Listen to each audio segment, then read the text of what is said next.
우리가 계속 기도를 주제로 계속 말씀을 나누고 있어요. 이 내용은 백용열 목사님의 50일 기도학교에서 계속해서 나오고 있는 내용입니다. 우리가 이 내용을 보면서 계속 중요하게 이야기하는 것이 한 가지가 있는데요. 그것은 기도는 하나님의 일이다라는 거죠. 그래서 우리 지난주에도 또 이야기했는데요. 하나님의 일에 우리가 동참해야 된다. 하나님께서 이것이 하나님의 일이기 때문에 하나님께서 응답하신다라고 우리가 배웠습니다. 그래서 우리 지난 한 주 동안 하나님의 일에 동참하는 시간을 가지셨을 것이라고 믿습니다. 기도는 하나님의 일이잖아요. 하나님께서 우리를 찾으시죠. 함께 일할 자들을 찾으십니다.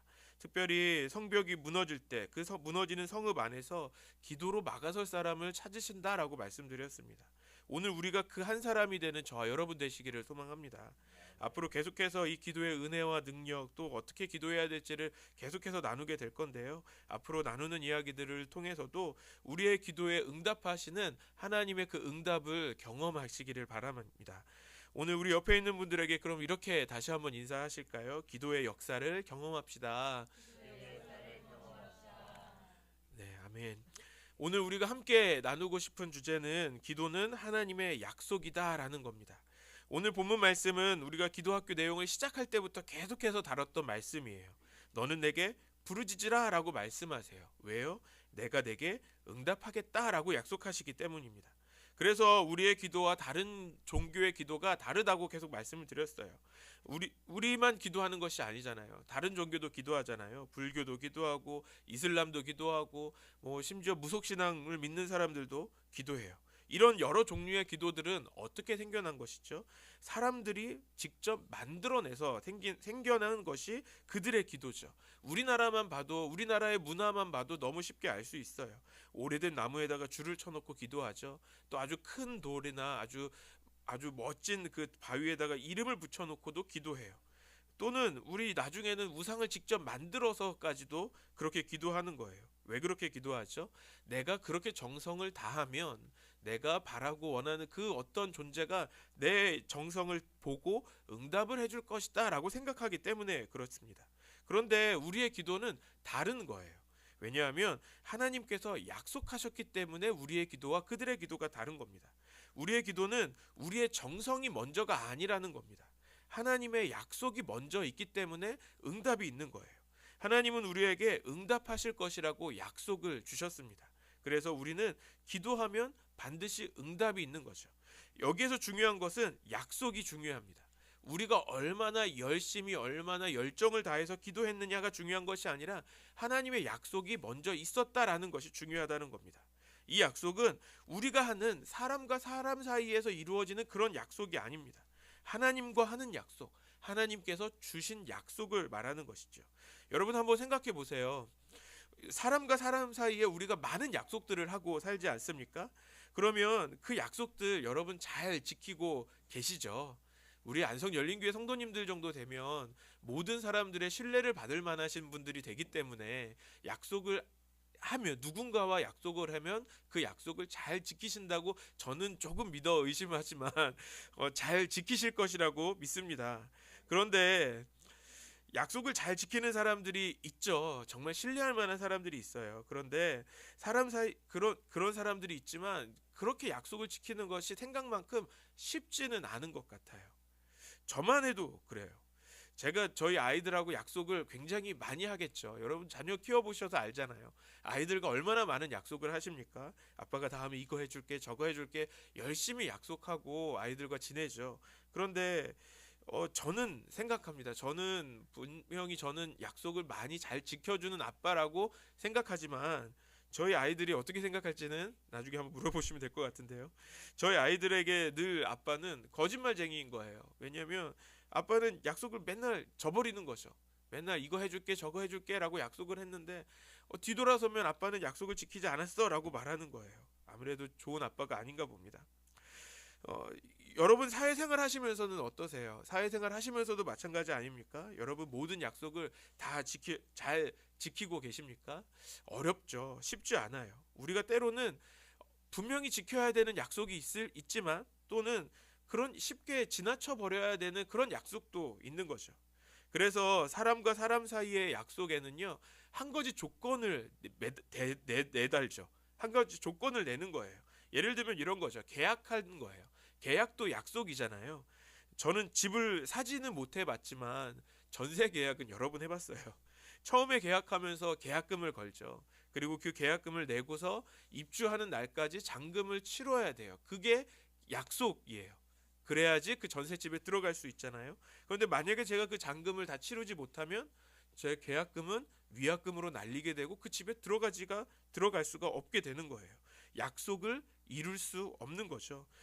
왜 이렇게 위약금과 이런 약속을 지키기 위한 조건을 만들어냅니까? 왜 사람과 사람 사이의 약속 안에는 어떤 한 가지의 조건을 가져야 될까요? 그것은 사람이 사람을 믿지 못하기 때문인 거죠. 그만큼 사람은 약속을 완전히 지킬 수 없는 사람이기 때문에 그런 거예요. 그런데 여기에서 중요한 것은 하나님은 어떤 분이신가에 대한 것입니다. 하나님은 반드시 그분의 약속을 지키시는 분이십니다.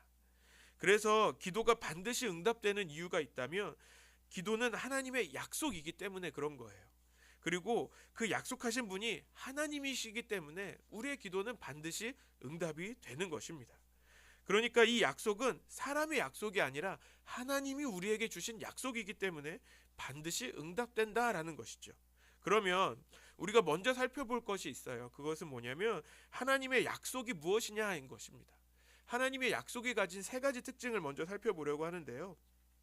첫 번째로 하나님의 약속은 절대적입니다. 출애굽기 20장 6절 말씀 같이 읽겠습니다. 시작. 그러나 나를 사랑하고 나의 계명을 지키는 사람에게는 수천 대 자손에게까지 한결같은 사랑을 베푼다. 하나님께서 이스라엘 백성들에게 십계명을 주셨습니다. 그리고 하나님의 백성으로 어떻게 구체적으로 구별되게 살아야 될지를 말씀해 주신 것이죠. 그리고 약속을 주세요. 어떻게 약속을 주십니까? 나를 사랑하고 나의 계명을 지키는 사람에게는 어떻게 하신다고요? 수천 대에 이르기까지 한결같은 사랑을 베푸신다라고 말씀하십니다. 우리가 잘 아는 이 성경의 말씀은 개역 개정판에는 은혜를 베푸시겠다라고 말씀하십니다.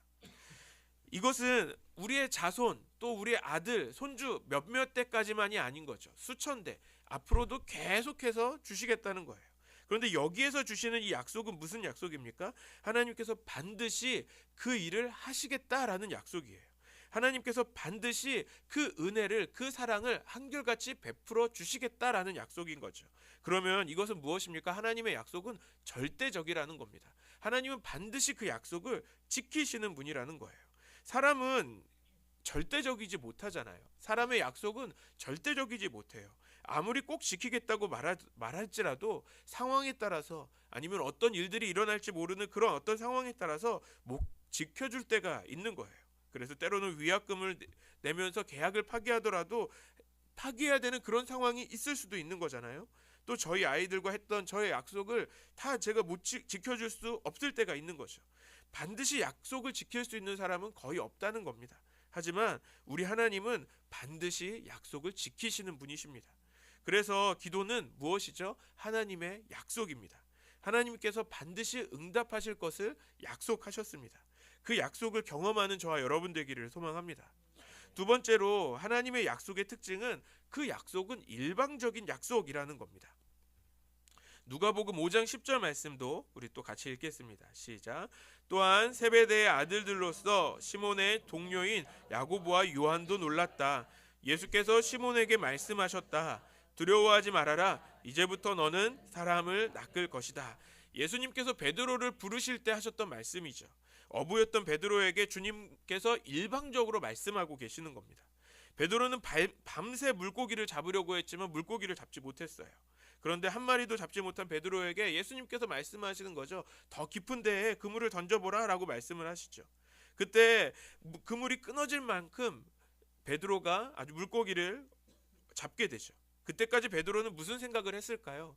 예수님 모르는 분이 와서 저기에 그물을 던져서 내려라. 그리고 물고기를 잡으라 했을 때 그렇게 많은 물고기가 잡았을 때 베드로가 자신의 인생이 어떻게 될지를 생각했을까요? 베드로는 그냥 우와 오늘 대박 났다 아마 생각하지 않았을까요? 저분이 누구지 궁금은 했을 거예요. 그런데 지금 내가 밤새 잡지 못했던 물고기를 잡은 것만을 생각했을지도 모르겠어요. 그런데 그런 베드로에게 주님께서 말씀하시는 겁니다. 나를 따라와라. 이제부터 너는 사람을 낚는 어부가 될 것이다 라고 말씀하십니다. 이 말씀은 베드로가 한 번도 생각해봤던 말씀이 아닌 거죠. 베드로가 예수님의 제자가 되기를 이전에 꿈꾸면서 낚시를 하고 있었을까요? 꿈꾸면서 물고기를 잡으려고 했을까요? 아니죠. 그런 베드로에게 예수님은 일방적으로 말씀하시는 거예요. 우리가 세상에서 하는 약속은 사람과 사람 사이에 함께하는 약속입니다. 쌍방향으로 이루어져야지 그것이 약속이다라고 말할 수 있는 거잖아요. 그런데 하나님의 약속은요, 일방적이라는 겁니다. 사람의 약속은 누군가 지키지 않으면 어떻게 됩니까? 그 약속은 깨지게 됩니다. 그러면 그 약속을 어긴 사람이 그 약속에 대한 책임을 져야 돼요. 그런데 하나님의 약속이 일방적이라면 그럼 누가 책임을 져야 되는 것일까요? 하나님께서 책임지신다는 겁니다. 우리가 어떻게 구원을 받을 수 있었습니까? 우리가 스스로 책임지고 우리가 구원을 받기 위해서 우리가 노력했나요?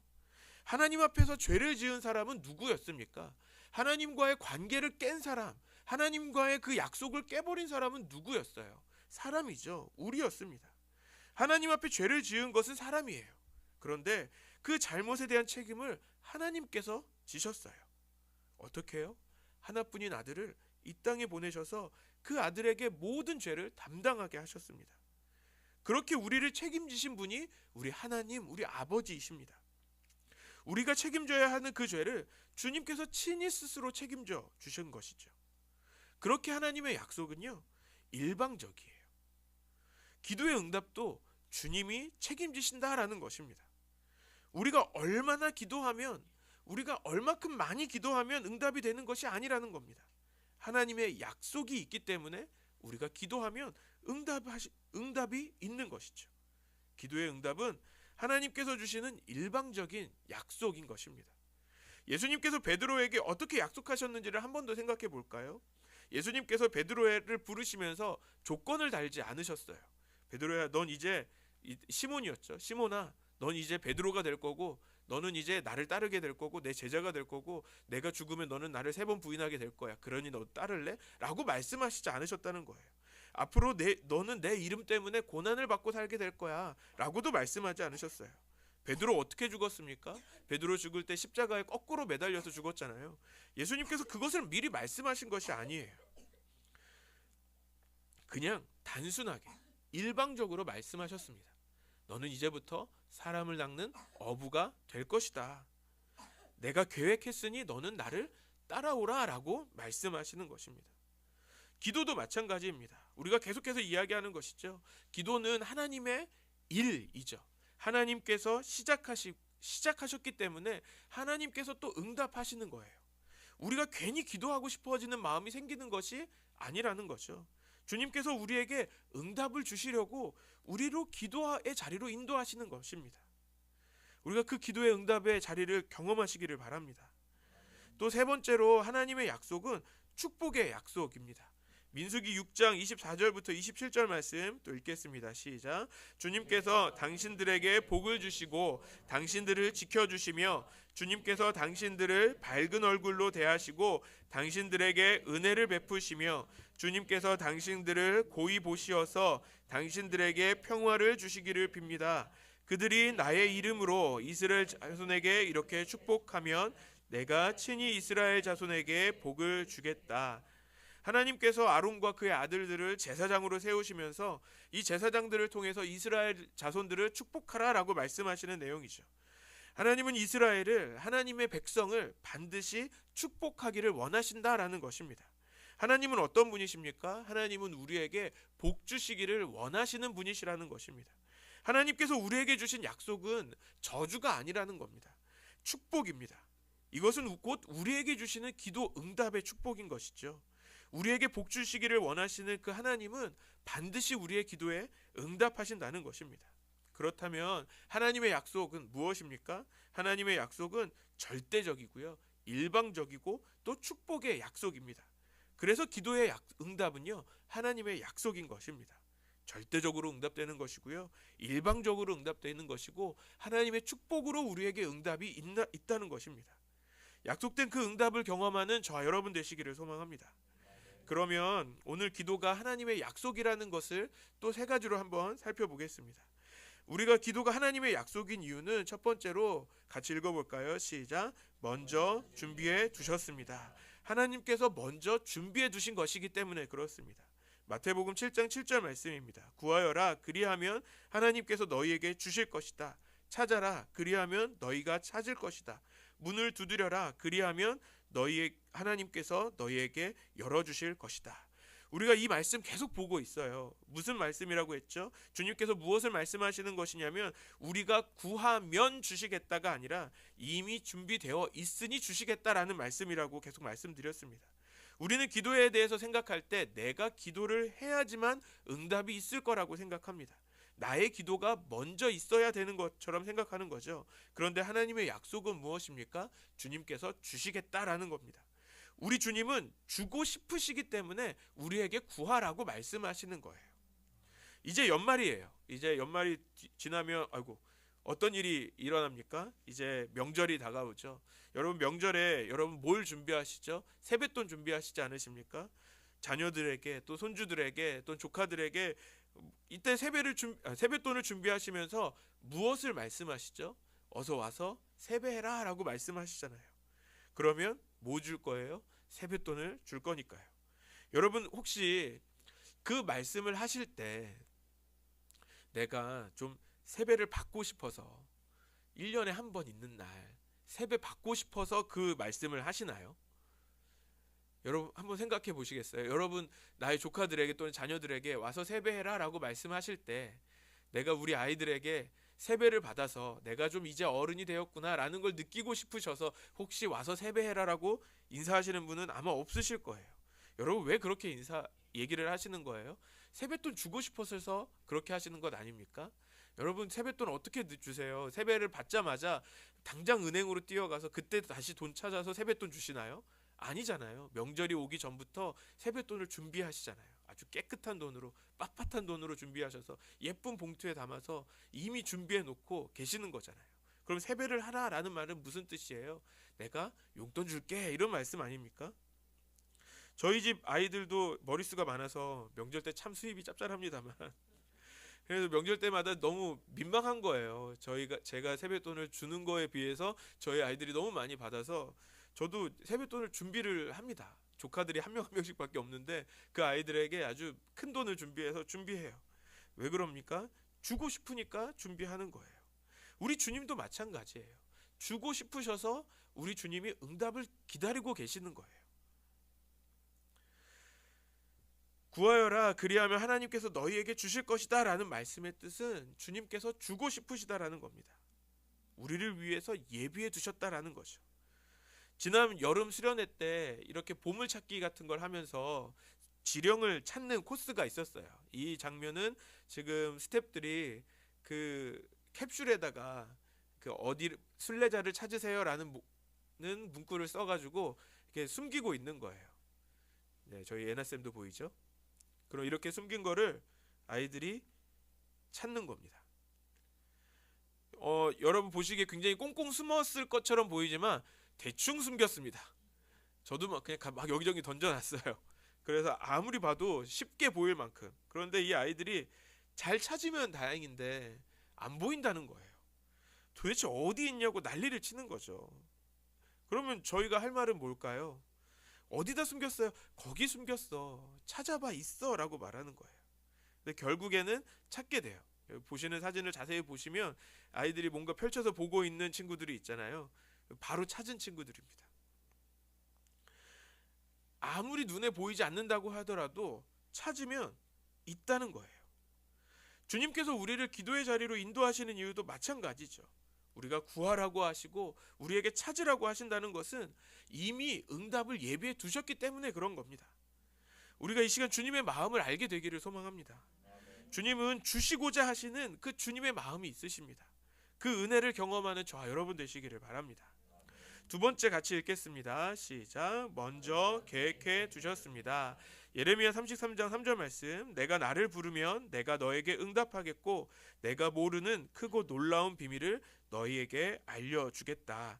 하나님의 응답을 경험하면 무엇을 알게 됩니까? 우리가 모르는 크고 놀라운 비밀을 알려주신다라고 말씀합니다.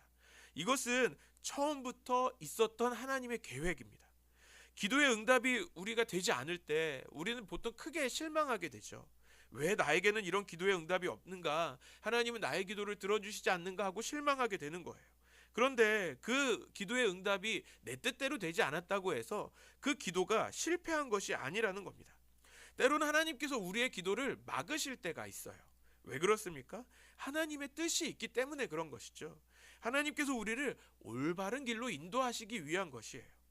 사도행전 16장에 보면 16장에서 사도 바울을 보면 사도 바울이 아시아로 가서 복음을 전하기를 간절히 기도했습니다. 그런데 하나님은 사도 바울을 아시아로 보내기를 원하지 않으셨다라고 말씀하세요. 우리 사도행전 16장 6절부터 8절 말씀 같이 읽겠습니다. 시작. 아시아에서 말씀을 전하는 것을 성령이 막으심으로 갈라디아 지방을 거쳐가서 무시아까지 이르러서 비두니아로 들어가려고 하였으나 예수의 영이 그것을 허락하지 않으셨다. 그래서 그들은 무시아를 지나서 드로아에 이르렀다. 뭐라고 말씀하십니까? 아시아에서 말씀을 전하는 것을 누가 막으셨다고요? 성령께서 막으십니다. 또 다른 지역으로 가는 것도 예수의 영이 허락하지 않으셨다라고 말씀합니다. 왜 그렇습니까? 그것이 주님의 뜻이기 때문에 그래요. 주님의 뜻이 있었기 때문에 그래요. 그래서 바울은 이후에 밤에 환상을 보게 되죠. 9절과 10절 말씀 또 읽겠습니다. 시작. 여기서 밤에 바울에게 환상이 나타났는데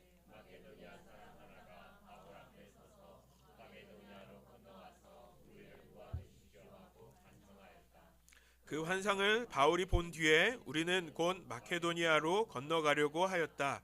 우리는 마케도니아 사람들에게 복음을 전하기 위하여 우리를 부르신 것이라고 확신하였기 때문이다. 마게도냐 사람이 와서 우리를 도우라라는 그 환상을 보고 나서 바울은 그때 알게 된 것입니다. 하나님께서 우리를 마게도냐로 부르시고 계시는구나라는 걸 알게 된 것이죠. 그래서 그 뜻에 하나님의 뜻에 순종해서 이제 마게도냐로 가게 됩니다. 무엇을 말씀드리는 것입니까? 하나님의 뜻이 먼저 있었다라는 것입니다. 단순히 우리가 기도했기 때문에 응답이 되는 것이 아니라 하나님의 뜻이 있는 것입니다. 사무엘의 어머니인 한나의 기도도 마찬가지죠. 아이를 낳지 못했던 한나는 얼마나 서러웠을까요? 그가 얼마나 간절히 기도했는지 우리가 너무 말씀을 많이 봐서 잘 알고 있지 않습니까? 그런데 말씀을 자세히 볼까요? 사무엘상 1장 5절입니다. 시작. 그러나 한나에게는 두 몫을 주었다. 비록 주님께서 한나의 태를 닫아 놓으셨지만 엘가나는 한나를 사랑하였다. 한나의 태가 닫혀 있었다라고 말씀합니다. 누가 닫은 것입니까? 한나가 죄가 많아서 그런 건가요? 엘가나가 한나를 사랑하지 않아서 그런 것인가요? 아니죠. 주님께서 한나의 태를 닫아 놓으셨다라고 말씀합니다. 왜요? 하나님의 계획이 있었기 때문에 그런 것이죠.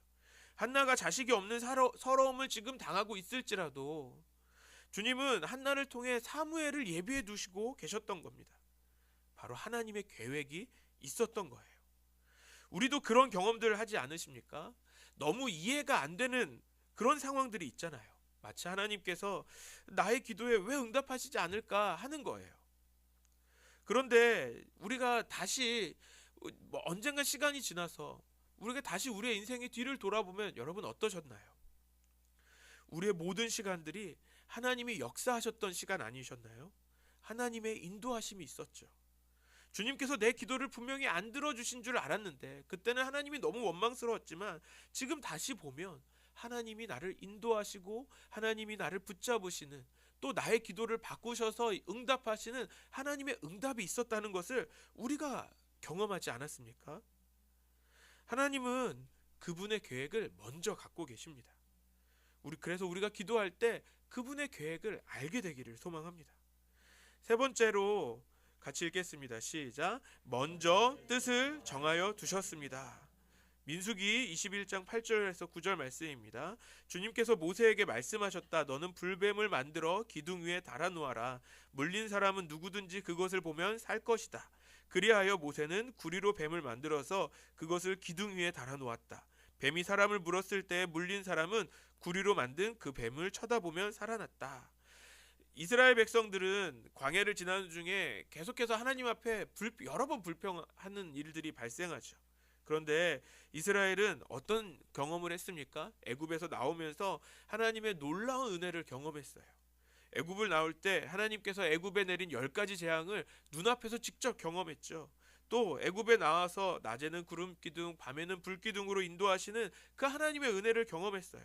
또 만나와 메추라기로 먹이시는 그 하나님, 광야에서 물을 내주시는 하나님의 그 큰 은혜를 경험한 자들이 이스라엘 백성들입니다.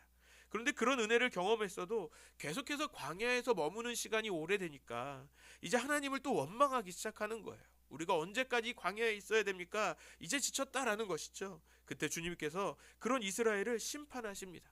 불뱀을 보내시는 거예요. 그때 이스라엘 민족이 불뱀에 물려서 죽게 되었을 때 모세는 기도합니다. 백성을 살려달라라고 간절히 기도하는 것이죠. 그때 하나님께서 모세에게 주신 말씀인데요. 놋뱀을 만들어서 장대 위에 매달고 또 물린 자들이 자마다 그것을 보면 살 것이다 라고 말씀하시는 거예요.